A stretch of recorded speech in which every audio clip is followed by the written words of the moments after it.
நேயர்கள் அனைவருக்கும் வணக்கம். இது டைமண்ட் ஹோம் அப்ளையன்சஸ் வழங்கும் ருசிக்கலாம் வாங்க சீசன் 2 திருத்தலமும் திருவருளும். இன்றைக்கு திருத்தலமும் திருவருளும் நிகழ்ச்சிக்காக அம்மா நம்மள குரோம்பேட்டில் பச்சைமலையில் இருக்கக்கூடிய அனுஷா தேவி சமேத அத்திரீஸ்வரர் ஆலயத்துக்கு தான் கூட்டிகிட்டு வந்திருக்காங்க. ஸோ இப்போது அகஸ்தியர் சன்னிதானத்துக்கு முன்னாடி நிற்க வச்சுருக்காங்க. ஸோ அகஸ்தியர் பற்றின கதையை நம்ம அம்மா கிட்ட கேட்டு தெரிஞ்சுக்கலாம். வணக்கம்மா. வணக்கம்டா. எப்படி இருக்கீங்க? நல்லா இருக்கேன். ஸோ ரீசன்ட் வாரமாக இந்த கோயிலில் இருக்கிற ஒவ்வொரு விஷயங்களை காட்டிகிட்டே இருக்கீங்க.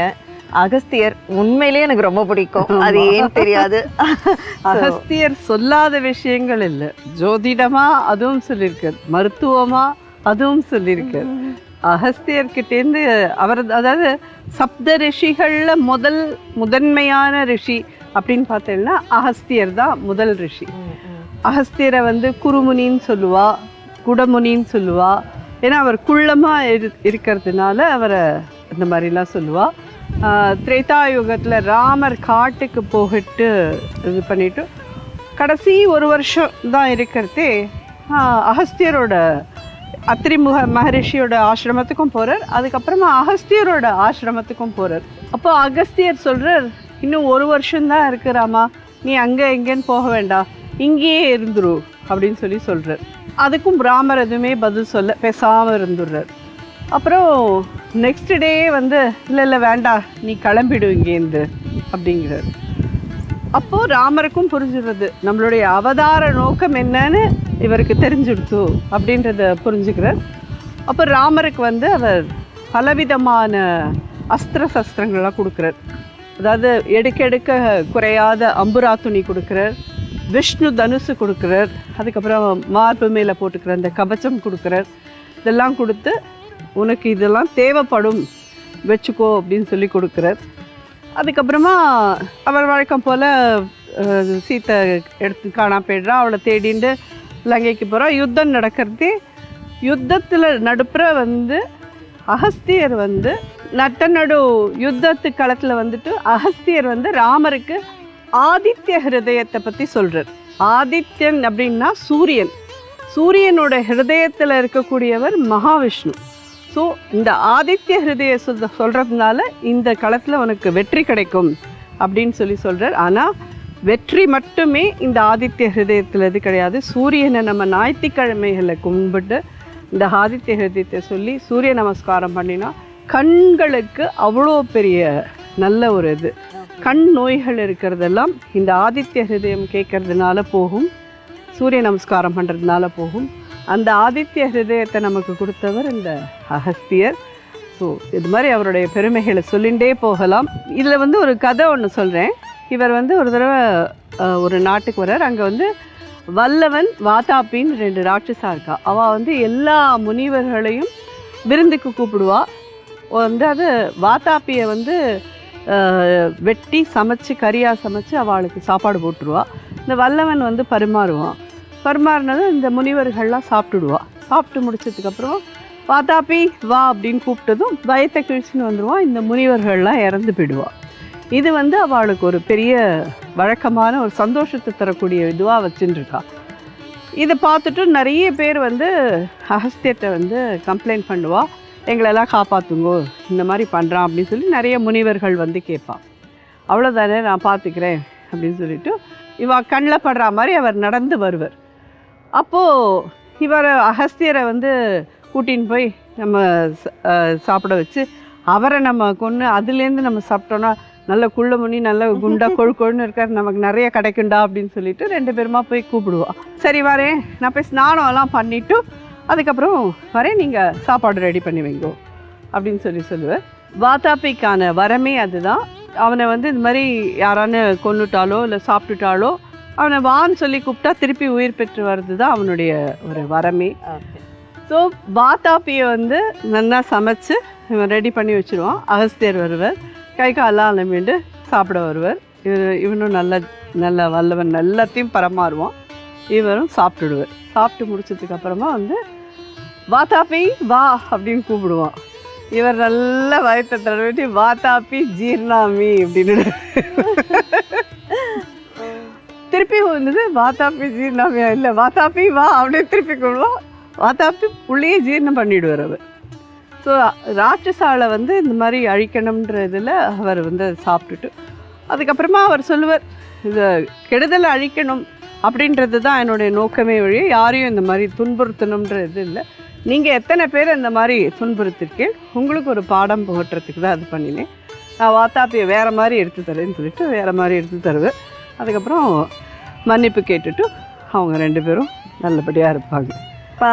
எவ்வளோ இருக்கு இல்லைம்மா? குருமுனியாக இருந்தாலும் புள்ள முனியாக இருந்தாலும் அவருக்குள்ளே இருக்கக்கூடிய ஞானங்களும் அவருக்குள்ளே இருக்கக்கூடியதும் இன்றைக்கும் நிறைய பேர் அகஸ்தியரோட ஒரு பக்தர்களாக இருக்காங்க. நிறைய பேர் அகஸ்தியர் நாடி ஜோதிடம் அப்படிங்கிறா, அதில் எத்தனை பேருக்கு இதுவாக இருக்குன்னு எனக்கு தெரியாது, அதை பற்றிலாம் நான் சொல்ல வரல. பட் அவர் எழுதியிருக்கிறது வரைக்கும் ப்ராப்பராக சொல்லியிருக்கார். அதை அவரை நம்பி இது பண்ணுறவாளுக்கு அது கரெக்டாக இருக்கும். சித்த மருத்துவம் அவர் இது பண்ணினது தான். அது அந்த சித்தாவை வந்து நம்பி போய் அந்த மருந்து எடுத்துக்கிறவாளுக்கெல்லாம் நல்ல குணங்கள் கிடைக்கிறது. ஸோ அகஸ்தியரும் நமக்கு சப்த ரிஷிகளில் முதல் ரிஷி. ஆமாம்.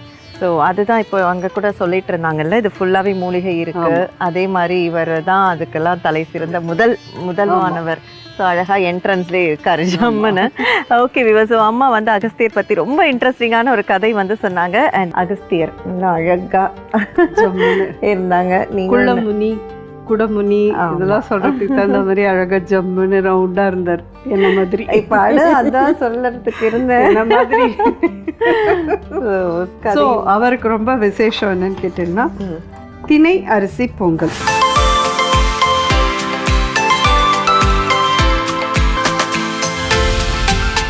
திணை அரிசி வந்து நீங்கள் டக்குன்னு அப்படியே குக் பண்ண முடியாது. அதனால நான் இதை குக் பண்ணிட்டேன் ஆல்ரெடி. ஏன்னா வந்து இது நல்லா வறுத்துட்டு கொதிக்கிற வெந்நீரில் ஊற வச்சு ஒரு 1 மணி நேரம் வச்சுருங்க. 1 hour கழித்து இதை வந்து நல்லா ஒரு 1:3 தண்ணி வச்சு நல்லா ஒரு 7-8 விசில் வாங்குவோம்.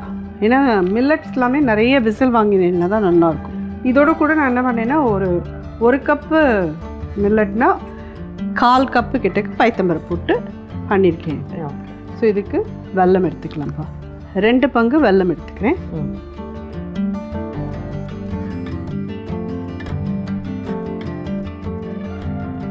½ கப் தண்ணி விட்டுருப்பா. அகஸ்தியரோட கமண்டலம் என்னன்னு சொல்லி கேட்டேன்னா, அவர் வந்து விந்திய மலையிலேருந்து இங்கே வர்றார் இல்லையா. அதாவது பார்க்க போனால் அதுவே ஒரு இது இருக்குது. விந்திய மலைங்கிறது இமயமலையை விட பெருசு. ஏன்னா அது வளர்ந்துட்டே போகுமா. அப்போது சிவன் வந்து இமயமலையத்தில் கல்யாணம் பண்ணிக்கிறதுல பூமி வந்து ஒரு பக்கமாக சாஞ்சுடுறதுனால நீ தென் பக்கத்துக்கு போய் சமன்படுத்துன்னு அனுப்பிச்சு இவர் அகஸ்தியர் வரத்து இந்த விந்திய மலை வந்து அவர்கிட்ட கேட்கும். எல்லாரும் வந்து இமயமலை என்ன பெருசாக இதுவாக சொல்கிறேன், நான் அதை விட பெரியவன் இல்லையா அப்படின்னு சொல்லி கேட்குறச்சே. ஆனால் அகஸ்தியர்கிட்ட அந்த விந்திய மலைக்கு ரொம்ப மரியாதை உண்டு.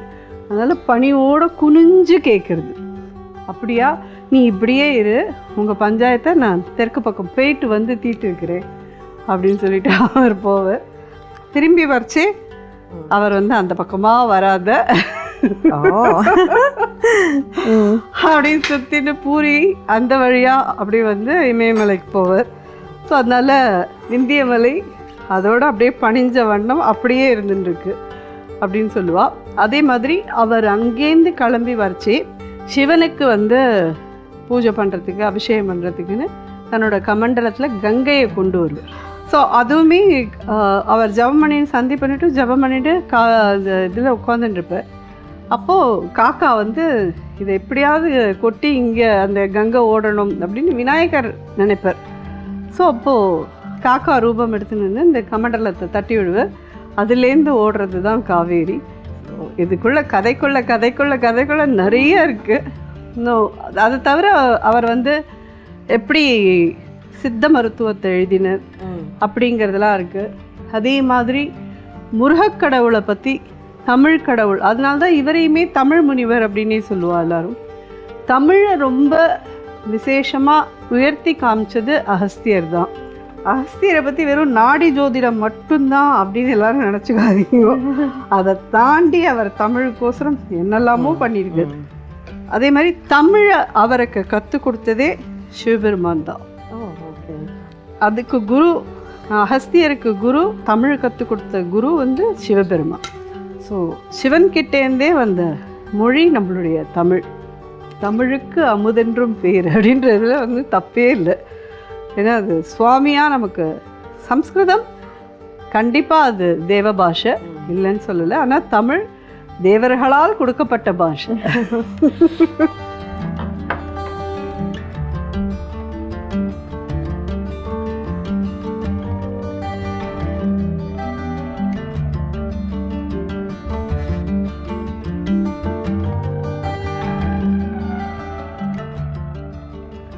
ஸோ இது திணை அரிசியோடு சேர்ந்து இது கொதிக்கட்டும்.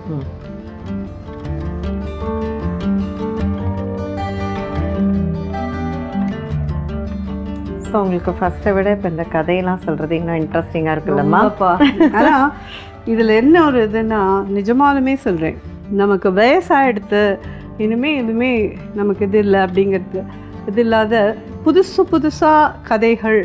ஸோ நம்ம இது பாகவதத்தை பற்றி தெரிஞ்சுக்கலாமா, இல்லை ராமாயணத்துலேயும் தெரிஞ்சுக்கலாமா, இல்லை கண்ட புராணத்துலேயும் தெரிஞ்சுக்கலாமா, எதை படித்தா நமக்கு புதுசாக கதைகள் கிடைக்கும் அப்படின்னு அந்த தேடுறச்சு நம்மளை அறியாமல் நம்ம புத்தி ஷார்ப்பாகிடுது. ஸோ அந்த தேடுதல் இருக்கிறச்சே தான் நமக்கு ஒரு பிடிமானமும் இருக்குது. நமக்கு தேடுதல் இல்லைன்னா நம்மக்கிட்ட ஒரு பிடிமானமே இருக்காதுன்றது தான் என்னோட ஒரு இது. ஆனால் இதுக்கு முன்னாடி உனக்கு சமைக்கிறதுக்கு பிடிச்சதே இப்போ பிடிக்கலையான்னு கேட்டால் சமையல் பிடிக்கும், நான் இல்லைன்னு சொல்லலை, சமையல் பிடிக்கும். ஆனால் அதை தாண்டி இந்த மாதிரி கதைகள் வந்து நான் ரொம்ப சாதாரணமான பாஷையில் சொல்லுவேன். அதனால தான் எங்களுக்கு பிடிக்குது, புரியுது. ஏன்னா இதை வந்து புரியாத பாஷையில் நிறைய சம்ஸ்கிருத ஸ்லோகம்லாம் சொல்லி பாட்டெல்லாம் பாடி அதெல்லாம் பண்ணினா அது வந்து பெரிய மகான்கள்லாம் பண்ணிட்டு இருக்கா, அது அவாளாலலாம் முடியும். எனக்கு தெரிஞ்ச லெவலில் கொஞ்சம் சின்னதாக எல்லாருக்கும் சொல்லிட்டு இருக்கேன். அது யூஸ்ஃபுல்லாக இருக்கும் எல்லாருக்கும் நான் நினைக்கிறேன். ஏலக்காய் பொடி போடலாம்ப்பா.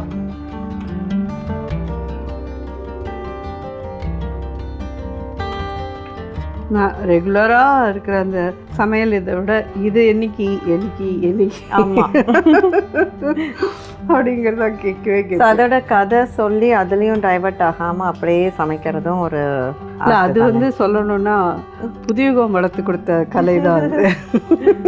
இல்லைன்னா அதுக்கு முன்னாடிலாம் சமைச்சா சமையல் மட்டும்தான், பேசினா பேச்சு மட்டும்தான். என்னையே பேச விட மாட்டீங்க, நீ பேசாத, எனக்கு பண்ண முடியாது.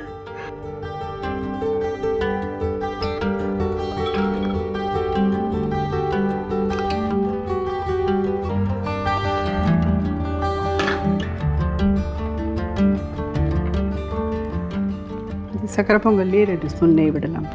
ஏன்னா ஏலக்காயோட வெல்லத்தோட பைத்தம்பருப்போடலாம் கொதிக்கிறது நெய்யோடையும் சேர்ந்து கொதிச்சதுன்னா நல்ல ஒரு வாசனையாக இருக்கும்.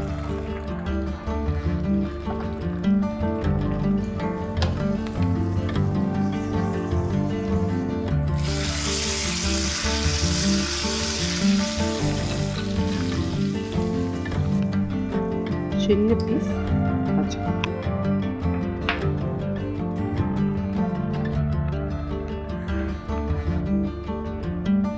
இது ஆறினா ரொம்ப கெட்டியாயிடும்.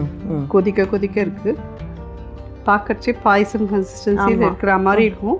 பட் கண்டிப்பாக இது கெட்டியாயிடும் ஆறிட்டுன்னு.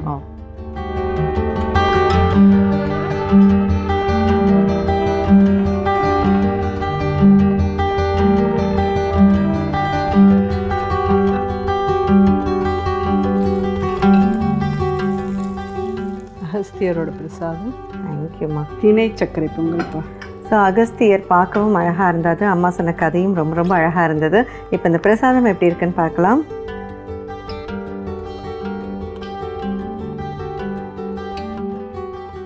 எனக்கு நான் நிறையா தடவை சொல்லியிருக்கிறேம்மா, எனக்கு மில்லட்ஸ்லாம் உயிர். ரொம்ப சூப்பராக இருக்குது. தேங்க்யூடா. செமையாக இருக்குது. நாங்களும் வீட்டில் சக்கரை பொங்கல் செய்யும் போது இப்படி தான் மிதக்கணும்னு பார்க்குறோம்.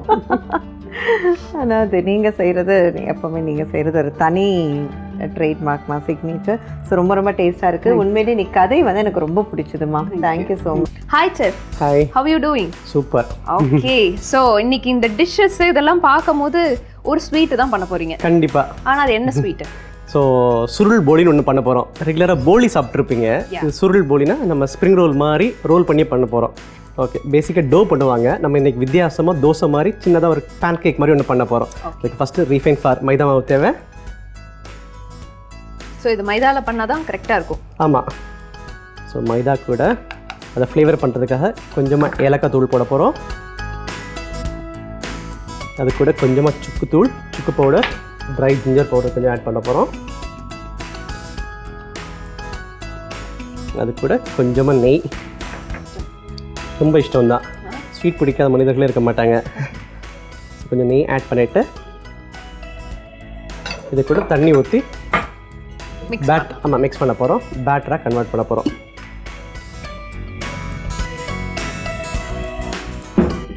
நம்ம பேட்டர் பண்ணுற கன்சிஸ்டன்சி அளவுக்கு நம்ம இதை கொண்டு வரணும். ஆமாம். இப்போ பார்த்தீங்கன்னா நம்ம பேட்டர் ஆல்மோஸ்ட் ரெடி ஆயிடுச்சு. ஸோ இதுலேயே பனானா போட்டு பண்ணலாம். ஸோ நம்ம இன்றைக்கி ஜாக் ஃப்ரூட் போட்டு பண்ண போகிறோம் இதில். ஸோ பேட்டர் ரெடியான பிறகு இதை முன்னாடி சொன்ன மாதிரி ஒரு சின்ன க்ரெப்பு மாதிரி பேன் கேக் தோசை கன்சிஸ்டன்சியில் ஒன்று ஊற்ற போகிறோம். ஸோ நெய் பாஸ் பண்ணுங்கள்.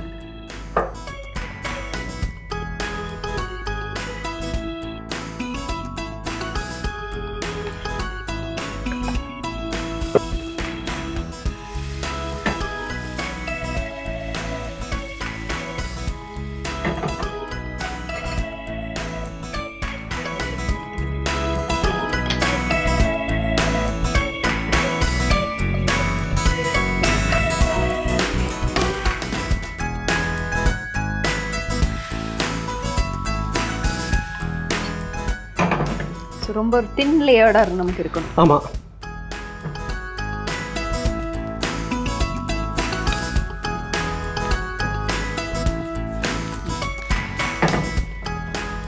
ஓகே, தின் லேயர்டாக இருந்துச்சு அப்படின்னா it will be very easy for us. ஆமாம்.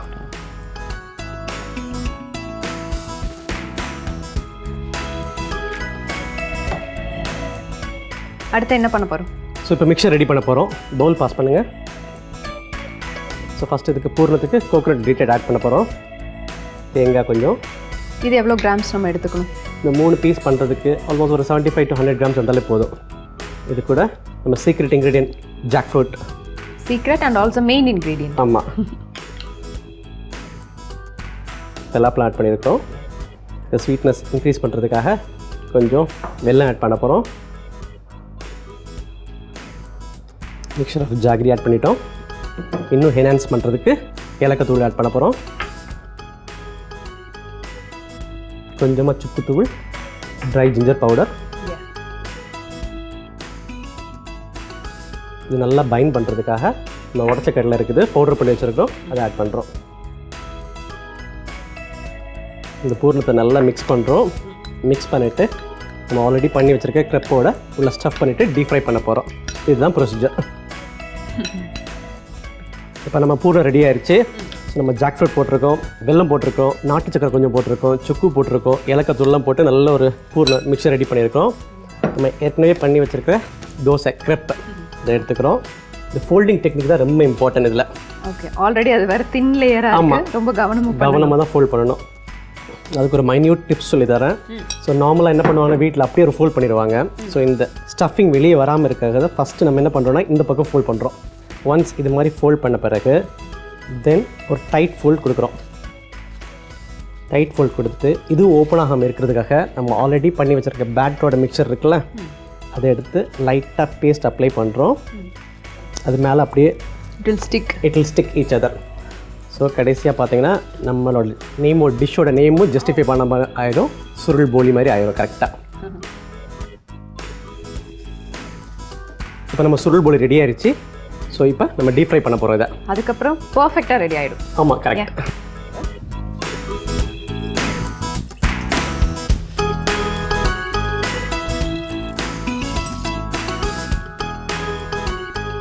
பர்ஃபெக்டாக ரெடியான நம்மளுடைய சுருள் போலி ரெடி ஆயிடுச்சு. ஸோ கோல்டன் ப்ரௌன் கலரில் ஃப்ரை பண்ணி எடுத்துருக்கோம். இன்ஃபேக்ட் நான் இதான் ஃபஸ்ட் டைம் இதை ட்ரை பண்ணுறேன். ஸோ டேஸ்ட் பண்ணி எப்படி இருக்குன்னு சொல்லுங்கள். பார்க்குறதுக்கே நான் ரொம்ப அழகாக நல்லா வந்திருக்குன்னு நினைக்கிறேன். அப்போ டேஸ்ட்டும் வந்து செம்மையாக இருக்கும். அப்படி தான் நினைக்கிறேன், பார்ப்போம். நல்ல ஒரு க்ரன்ச்சியாக இருக்குது. ஆமாம். ஸோ கீழே கொஞ்சமாக பாதாம் போடுறோம். பாதாம் மேலே நம்ம சுருள் போலி வைக்க போகிறோம். நான் முன்னாடியே சொன்ன மாதிரி உங்களுக்கு இங்கே கருப்பட்டி பாகு ஒன்று இருக்குது. கருப்பட்டி பாகை மேலே ட்ரிசில் பண்ணி உங்களுக்கு டேஸ்ட் தர போகிறேன். டேஸ்ட் பண்ணிவிட்டு எப்படி இருக்குன்னு சொல்லுங்கள்.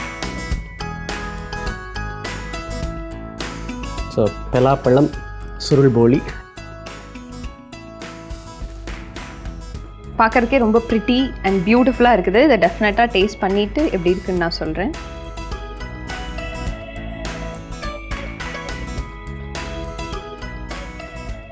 Really amazing, sir. You gave us a sweet memory today. Thank you so much. Thank you so much, chef. இன்னைக்கு ஒரு அமேசிங்கான டிஷ்ஷை நமக்காக வந்து செஃப் கோபிநாத் அவர்கள் வந்து கொடுத்துருந்தாரு. ரியலி சொல்கிறேன், இதை டெஃபினட்டாக உங்கள் வீட்டில் ட்ரை பண்ணுங்க. உங்கள் வீட்டில் இருக்கவங்களும் என்ஜாய் பண்ணுவாங்க. அண்ட் நீங்களும் இதை ட்ரை பண்ணும்போது definitely will get a new exposure நான் நினைக்கிறேன். Will see you on the next episode. And நீங்கள் பார்த்துட்டு இருக்கிறது டைமண்ட் ஹோம் அப்ளையன்சஸ் வழங்கும் ருசிக்கலாம் வாங்க சீசன் 2. ருசிக்கலாம் வாங்க பரிசு போட்டிக்கான கேள்வி. இன்றைய நிகழ்ச்சியில் செஃப் கோபிநாத் எத்தனை பலாப்பழம் சுருள் போலி ரெடி செய்தார்? இந்த கேள்விக்கான சரியான பதிலை 15 நிமிடத்திற்குள் அனுப்பும் முதல் 10 நபர்களில் ஒரு நபருக்கு டைமண்ட் ஹோம் அப்ளையன்சஸ் வழங்கும் ஒரு பரிசு காத்திருக்கிறது.